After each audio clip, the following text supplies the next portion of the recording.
अलवाल में तमिलनाडु बीजेपी सदर अन्नामलाई ने मल्काजगिरी हल्के बीजेपी उम्मीदवार रामचंद्र राव की हिमायत में रोड शो किया। इन्होंने लूथकोंटा से अलवाल तक बड़े पैमाने पर रोड शो मुनक़िद करके लोगों को मुबारकबाद दी। अन्नामलाई ने मल्काजगिरी के उम्मीदवार रामचंद्र राव को भारी अक्सरियत से जिताने को कहा।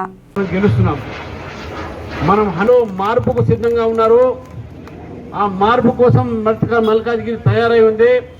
గతంలో కాంగ్రెస్ టీడీపీ టీఆర్ఎస్ అందరికీ అవకాశం వచ్చింది। ఈసారి మల్కాజ్గిరి ప్రజల్ని ఒక్కసారి బీజేపీకి అవకాశం ఇవ్వాల్సిందిగా కోరుతా ఉన్నాను। అనేక విషయాలు ఉన్నాయి।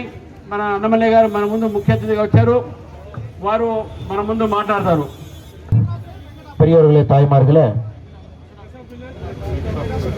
வெங்கடாபுரத்தில் நம்முடைய தமிழ் சொந்தங்களை சந்தித்து மல்காஜ்கிரியினுடைய நம்முடைய சட்டப்பேரவை வேட்பாளராக நம் முன்னால் நின்று கொண்டிருக்கக்கூடிய அருமை அண்ணன் ராமச்சந்திர ராவ் அவர்களுக்கு வாக்கு சேகரிப்பதற்காக நாம் இங்கே நின்று கொண்டிருக்கின்றோம்। அதுவும் இங்க இருக்கக்கூடிய தமிழ் சொந்தங்கள் அனைவருமே சில நூறு ஆண்டுகளுக்கு முன்பு நிசாமனுடைய காலத்தில், ஆங்கிலேயர்களுடைய காலத்தில் இங்கே வேலை வாய்ப்புக்காக வந்து இன்னைக்கு தெலுங்கானாவில் தெலுங்கு சகோதர சகோதரிகளோடு கலந்திருக்கின்றீர்கள்। அன்பார்ந்தவர்களே, உங்களிடம் வைக்கக்கூடிய வேண்டுகோள் ஒன்றே ஒரு வேண்டுகோள் மட்டும்தான்।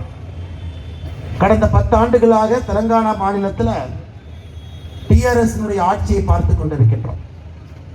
எப்படி இந்த ஆட்சி என்பது ஒரு கூறுகிறது, மகன்